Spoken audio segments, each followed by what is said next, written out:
Hello, friendos and randos. It has been a while. It is another One Piece deck profile video, and if you've been following on Twitter, you know that I recently went to the Bandai Card Fest and I played the Green Yellow Yamato leader. So OB10, fantastic meta. O9 has just ended. It was a pretty good meta if you're looking at like in terms of overall viability of leaders. It wasn't super like tier 0 or anything like OP8 was, so that was a big improvement.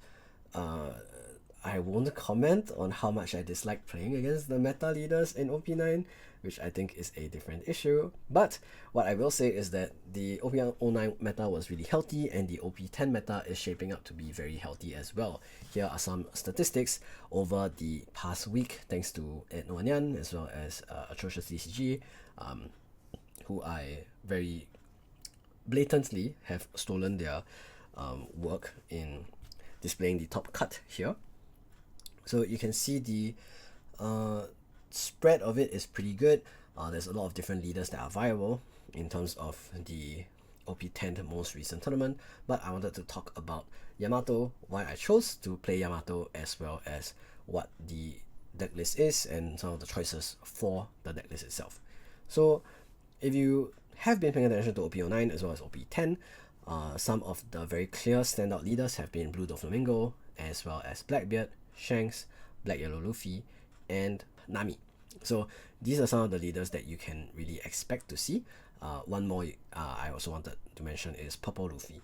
So all of these leaders have something in common, which is that a lot of these deck lists are starting to run more and more no counter cards. I want to specifically highlight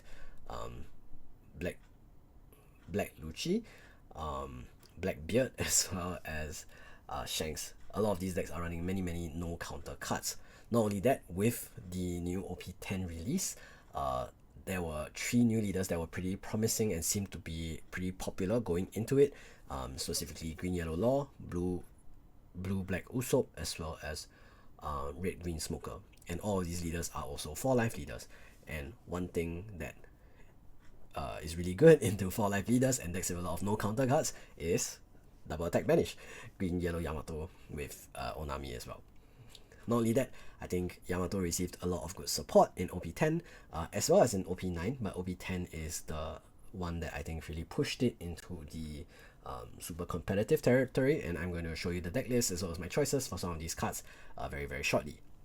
What I predicted going into Bandai Card Fest on Saturday was that Blackbeard would be the most popular deck and would be what I would be facing the most often, and then I would also at least face 1 or 2 Usopps or Green Yellow Laws. And with that in mind, I thought Yamato would be a fantastic choice into all of these decks. And if you see my match history, I did beat 2 Blackbeards as well as 2 Shanks and a Black Lucci, and I lost to a Bonnie, Bello Betty, as well as a Blue Doffy. So I will be making some changes to this deck list, but I will show you the deck list that I brought into Saturday's Bandai Card Fest and explain the card choices. So of course it is a Yamato deck, so we will be seeing 4 of the Hody Jones, Rush, as well as on play you may rest up to 2 of your opponent's characters and or Dawn. So the Dawn is really important because against Purple Luffy it rests blocker plus the Dawn that they are keeping up for Gum Giant. And against Shanks, now that they're running Radical Beams and Red Hawks as well, you're able to rest that. Against Bonnie, you're also able to rest their Dawn to prevent them from stopping you from attacking. So really good card in general now, and it is the bread and butter of the deck. Not only that, it is a innate rush card, so it has rush printed on the card instead of as an on-play effect. So when against Blackbeard, although you won't be able to rest those 10 cost Blackbeards with this card, you will be able to play a 7-8 rusher to punch them in the face.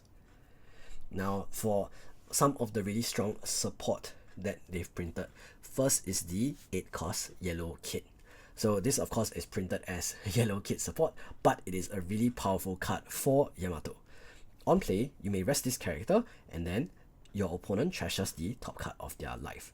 One issue that Yamato had in the past was that against 5 life leaders, you had to push significantly harder compared to when you're playing against a 4 life leader. Against a 4 life leader, you just needed to land 2 leader attacks. But against a 5 life leader, you will need to have 2 leader attacks and then 1 more life taken. Cards like Kid as well as the OP09 6-cost Robin equalize this gap. So now you're able to leader swing, double attack, put them at 3 life, and then you can Robin or Kit to put them at 2 life, and then leader attack again to put them at 0. So that makes the deck a lot smoother in comparison. So not done speaking about 8-cost Kit. During your end phase, if your opponent has 2 life or less, then you draw 1 and discard 1. So this also helps because the deck has quite a bit of no counter and doesn't have a lot of draw power. So this helps you to not only cycle bricks out of your hand, but also dig deeper to find your Holy Jones for your lethal turns. I very quickly glimpsed over Robin, but Robin's effect is on play. If your opponent has 3 life or more, then they trash the top card of their life. Now this may seem a bit counterintuitive when you're playing against 4 life leaders, but against a 5 life leader, this is really, really powerful. Now, even against 4 life leaders, this is pretty good. Why? Let's say you're going second. On your 4th turn, instead of putting 4 on leader and jamming for 9, you can just play a 4-cost character and then swing for 5, reducing their hand size by 1. Next turn, you play Robin, and that turns your leader effect on. Since your opponent will be at 3 life, you can attach 2 Rested Dawn to your 4-cost character, and then you swing 5 by 7. So it's a really, really powerful curve that you go 4-cost, 6-cost, and then 8-cost Kit. And which 4-cost character but the new 4-cost Hawkins. This card is really, really good as well. 4-cost, 5k power. On KO, your opponent trashes the top card of their life. So again, we are looking at trashing your opponent's life. So all 3 of these cards trash opponent's life. So not only do they lose a life, they also lose the hand card, which is something that's really, really valuable. This being a sticky body is really good into every deck except Doflamingo and I guess any other deck that runs bouncer cards, like blue Black Usopp included as well with the Curious. But otherwise, if they're not able to deal with this well, if they punch into it, then they lose a life. If they ignore it, they will lose 1k counter every turn. So very, very, very strong card as well. And that's where this new curve comes in. 4, 6, 8, Hawkins, Robin, Kit. So I'm going to paint you a picture against a 4-life leader. You play Hawkins, and then after that, they're 5k swing, they counter with 1 card. Next turn, you play Robin, they go to 3 life, and then you 5k swing, they counter with another card, and then leader effect attached to Hawkins. Now they are at 2 life, or they lose 3k counter from the Hawkins swing. Next turn, if they counter out of the Hawkins swing, you can go 8-cost Kit, and then after that, swing 5 double attack again to burn another hand card from them, and your Hawkins and your Robin get to swing. So this is the perfect curve we're looking at, 4, 6, 8. And then on the 10 dawn turn, you are looking to Holy Jones to go for game, or if you have to stall a little bit longer, you can play another 8-cost Kit. So really, really powerful line that we have here in terms of the curve moving up. And this is good in both the going first and the going second curves, because you can always just attach the extra dawn to your leader. And going first, you actually have the option to just jam 8k, and then after that play Hawkins or some of the 5 costs that I have available in the deck as well, which I'm going to talk about. So the 5 costs available for green and yellow are actually pretty powerful, but I wanted to focus on these 2 in particular. Firstly is the Egghead 5-cost Nami. On play, you may discard a card with Trigger in your hand, and then KO one of your opponent's cost 5 or lower characters. Then if you have 3 cards or less in your hand, you draw a card, and the trigger is to activate its on play effect. So this is really good. When it comes to on curve play, going first, you would play it down, and then after that, if you had countered out of your opponent's swing on the 4-on turn, you will be at 3 hand cards exactly, and you will be able to cycle and draw a card. So this is really good for filtering out the non-counter cards you have available, which we do have quite a few that I will go through again later. But other than that, it's really good into the meta because there's a lot of key 4-cost and 5-cost targets as well as blockers. So by getting rid of your opponent's blockers, you will be able to continue to poke them with your leader as well as your other characters. Similarly, in order to ignore your opponent's board, if you can't remove their board, you can just choose to lock them so that they can't move and then they are no longer a threat. So 5-cost Carrot. On play and when attacking, one of your opponent's cost 7 or lower rested characters can't be set active during your next opponent's refresh phase. So Very, very powerful, especially against Blue Dofi. So these two are going to be the most valuable cards against Blue Dofi. They don't get bounced by 4-cost Law.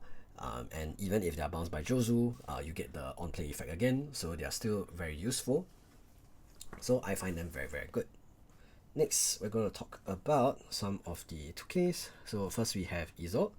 On play, rest a 4-cost character. So really strong in general, just helps you get rid of blockers and synergizes with some of the other cards that we have. One interesting interaction is that Robin's trigger is to play a 3-cost character from your hand. So you're able to play Izo off of that trigger, and you can rest a 4-cost or lower character. So it kind of acts like a Pang Gibson trigger. On top of that, you also get the 3k body, and next turn, leader effect onto the 3k body gives you a 5k swing, which is great. Next, we have Onami, also a staple on play. Give your leader banish, a leader or character, sorry, banish for the turn. Banish double attack, of course, being a very staple Yamato play. Putting 2 Dawn for Onami, putting the rest of your Dawn on your leader, and then banish swinging for however big.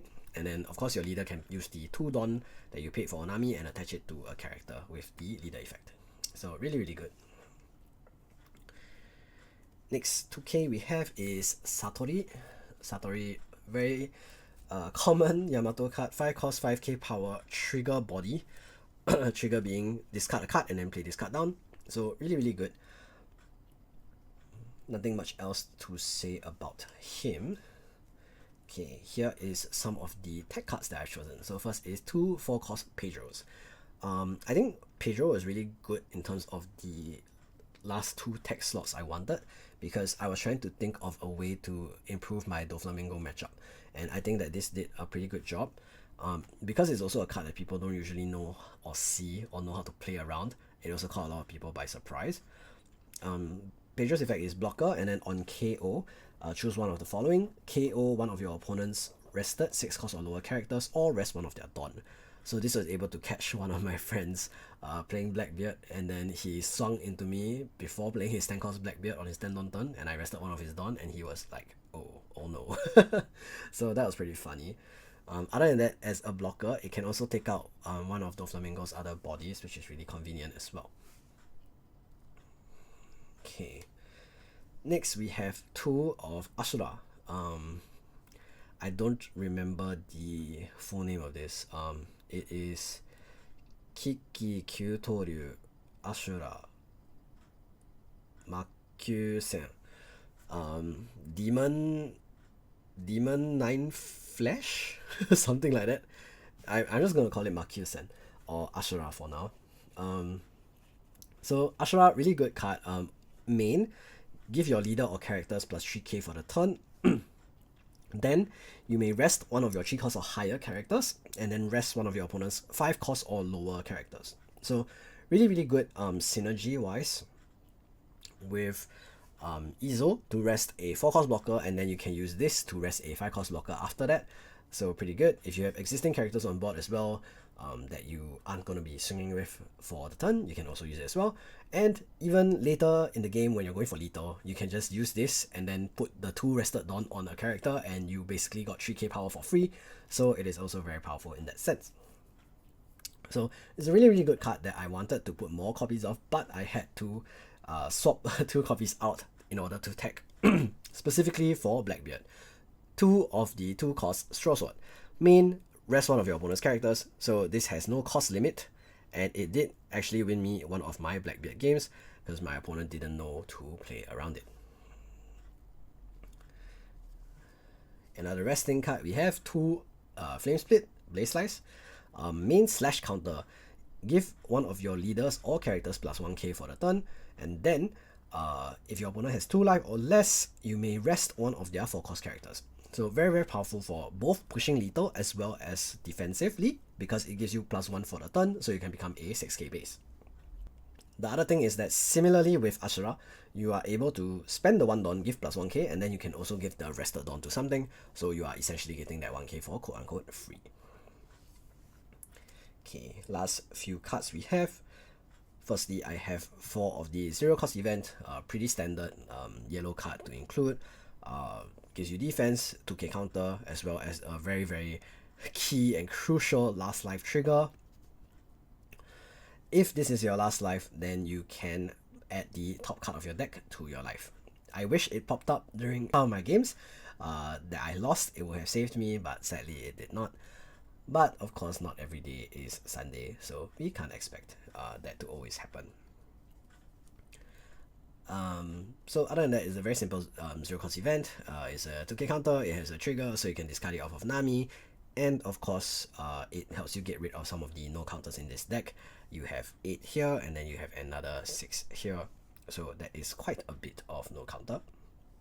And then we also have one more in the 10 cost Doflamingo.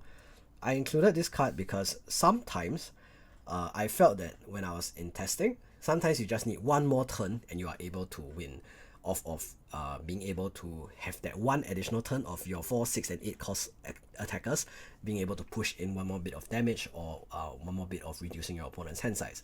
And by playing Doflamingo, just by being able to store one more turn, I was able to win the following turn. So Doflamingo and Pedro are filling that purpose for me. And then another similar card is 5 cost Bonnie, which has a similar purpose but also has an additional purpose in screwing up your opponent's curve sometimes. So this is particularly good against Shanks. If you're able to get rid of his 7 Dawn curve, he doesn't get to play the Ben Beckman, which is really good. If you're able to get his 10 Dawn curve, he can't play his Shanks. And if he has already played a Shanks down, you're able to lock the Shanks as well, so that is also very good. All of these reasons made me include the Bonnie in the deck at the end, and I thought it was a really, really good card in the event for me as well. So this is my 50 card list for Bandai Card Fest. I was very happy with it. I think it performed really well at the end of the day, and if I didn't make some minor misplays in the Bonnie game, for example, not realizing that they played 1 cost blocker bitch, and that's why I threw away a Blaze Slice instead of a Straw Sword. And if in the Battle Betty game, I think I drew a little bit better, I think things would have been very different, and maybe I would have been in the top cut. But things are how they were, so it is how it is. Now, I will talk a bit about the curves going first and second. So, going first, very simple. 1 Dawn pass, 3 Dawn, 8k swing, and then on your 5 Dawn turn, depending on your opponent, you can choose between 10k swing phase, banish 8k swing phase, Hawkins, Carrot, Nami, Pedro, or Bonnie. So, pretty good curves all around, depending on the opponent. Sometimes you just go Onami Gem again, especially if you imagine that they don't really have enough counter, and if you're able to get like a 2-1-1 out of that swing, it's really, really good. And then after that, you will go into your Robin or your other 5 costs.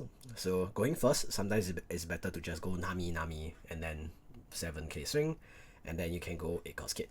So end of the day, the top end will always be 8 cost kit in order to push your opponent down to like 1 life, and then make your lethal game plan easier, especially because you are going to have that 9k body. You're going to filter 1 hand card, and then you will also be looking for that Hoddy Jones play to finish the game.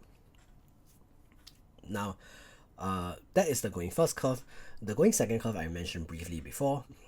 You will go Hawkins into Robin into Kid, and with this line, your opponent should go from 5 life to at minimum 3 life, and more likely they will be at 1 or maybe even 0 life by your 8 Dawn turn. Not only that, they will also be losing hand size to your leader 5k swing on 4, 5k swing on 6, 5k swing on 8. So just from effects, you are able to reduce your opponent's life by 2, maybe 3 if they KO the Hawkins, and you are also reducing their hand size by 1, 2, 3. Not only that, you're also reducing their hand size by the 2 life that they cannot get. So at the end of the day, you are getting a lot of hand out of your opponent, and at the end, when they have very little hand size remaining, Onami comes in, you get that last 2 life, and they don't get to take the life cards to hand, and you swing big with your 9k body kit and Hoddy Jones if you need. So really, really good curve in general. Of course, if you do draw the Doflamingo, you can always go 4, 6, 8, 10. You can go 4, 6, 8, 2, 5 costs, or you can just go 4, 6, 8 and then one small body and then punch with the rest of your Dawn. So really a lot of different options, but most games I play, they end on either the first or the second 10 Dawn turn, and I've tried to make this deck as consistent as possible in reaching that 4, 6, 8 curve by just having everything that I want at that 4 off, and then I've just left text spots for my event searchers, my event resters, depending on which type of character I want to rest, and then trying to draw the correct one for the occasion. Generally, between Ashura and Flame Split, it's about the same. I still am a bit more partial to Ashura because it is able to rest 5 cost blockers, so that will be useful against Usopp, it will be useful against Shanks, and it will also be useful against GY Luffy. But Flame Split is really good because it has a defensive purpose and is great into Doflamingo. So that is why I've been playing 2 of each. Lastly, the Pedro slot I think is the most flexible one right now. I put it in because I wanted a blocker in this spot. Because again, I felt that there were some games that if I just had one more turn, I could win.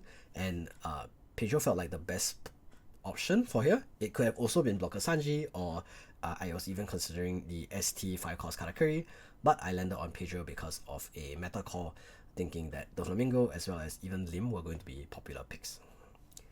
That being said, that's my deck list for Green Yellow Yamato. I will be taking a look at it again and considering what changes could be made for the next championships that are coming up soon. I'm really looking forward to those championships, and hopefully I will be able to secure my invite to the Singapore finals, and we will see if I can even make it all the way to Worlds. Fingers crossed, we will find out. It is the last chances for the year, and I'll do my best, and I hope you guys will continue to support me whatever may come. Thank you so much if you watched the video until now, friendos and randos. I really always appreciate your support, and if you liked the video, make sure to drop a like, follow me on X or Twitter, and also subscribe to the channel, leave a comment, and if you have any questions about Yamato, feel free to hit me up. I'm enjoying the deck, and I intend to keep fine-tuning this for the rest of OP10. That being said, thank you friendos and randos for watching, and I will see you guys again next time. Peace out.